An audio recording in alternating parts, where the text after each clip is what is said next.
Welcome to சந்தி சமையல். இன்றைக்கி நம்ம என்ன செய்ய போகிறோம்னா மேங்கோ ஷீரோ. இதுக்கு என்னென்ன பார்த்துக்கலாங்க.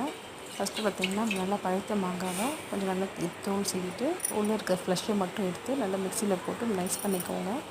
அதுக்கப்புறமேட்டு நம்ம எவ்வளோ இதில் குவான்டிட்டி ரவை எடுக்கிறோமோ அதுக்கு ஈக்குவல் குவான்டிட்டி அதுக்கு சர்க்கரை போட்டு நீங்கள் தண்ணி ஊற்றி லைட்டாக கொதிக்க விட்டுட்டு அதில் வந்து பார்த்திங்கன்னா அதை நம்ம மேங்கோவை மிக்சியில் போட்டு பிளெண்ட் பண்ணியிருப்போம். அதையும் கலந்து நீங்கள் நல்லா கொதிக்க விடணும். ஒரு மேங்கோ பல்ஸ் மாதிரி கொதிக்க விட்டுட்டு அதுக்கப்புறம் பார்த்திங்கன்னா இன்னொரு வானலில் கொஞ்சம் நல்லா ஒரு தாராளமாக நெய்யை ஊற்றிட்டு முந்திரி பருப்பு, பாதாம், பிஸ்தா நம்ம என்ன போடுறோமோ அது எல்லாமே போட்டு எடுத்து வச்சுட்டு அதிலேயே நல்லா 2 டம்ளர் போட்டு நல்லா வறுக்கிறோம்.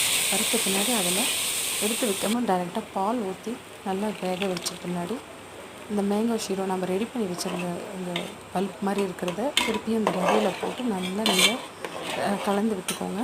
அதுக்கப்புறமேட்டு கொஞ்சோண்டு உப்பு தேவையான அதாவது ஸ்வீட் கொஞ்சம் நல்லா தூக்கி கொடுக்கறதுக்கோசரம் உப்பு போடுவேன்.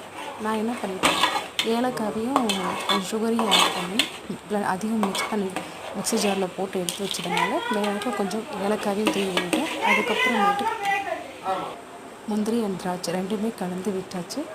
சூப்பரான மேங்கோ ஷீரோ ரெடி. பாய்.